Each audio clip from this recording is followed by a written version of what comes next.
సత్కరించబోతున్నటువంటి producer Niharika గారిని మాట్లాడవలసిందిగా request చేస్తున్నాం.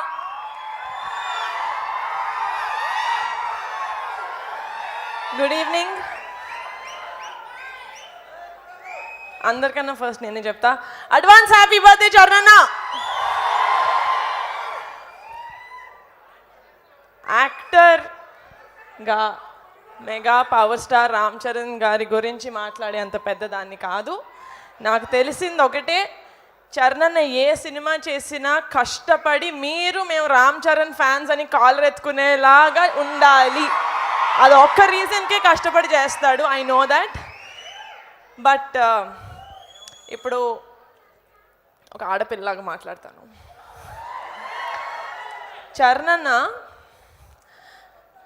తన వైఫ్ని అట్మోస్ట్ రెస్పెక్ట్ తోటి, అట్మోస్ట్ లవ్ తోటి చూస్తాడు. తన అక్కల్ని చెల్లెల్లాగా చూసుకుంటాడు, చెల్లెల్ని కూతురులాగా చూసుకుంటాడు, కూతుర్ని అమ్మలాగా చూసుకుంటాడు, అమ్మని దేవతలాగా చూసుకుంటాడు.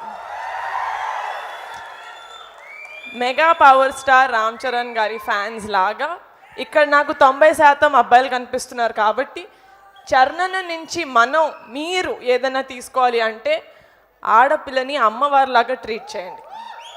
అండ్ ఒక ఆడపిల్ల పక్కన mega power star Ram Charan గారి ఫ్యాన్స్ ఉన్నారు అంటే ధైర్యంగా ఉండాలి. ఒక ఆడపిల్ల ఉంటారు కదా. చరణ్ బర్త్డే రోజు ఇది ప్రామిసా కాదా? ఐ రియలీ హోప్ చరణ్ హెల్దీగా హ్యాపీగా లైఫ్ లాంగ్ ఉండాలని మనస్ఫూర్తిగా కోరుకుంటున్నాను. Thank you so much. I love you so much Charan. వీళ్ళందరికన్నా ఒక మెట్టు ఎక్కువ నాకు నువ్వు అంటే ఇష్టం.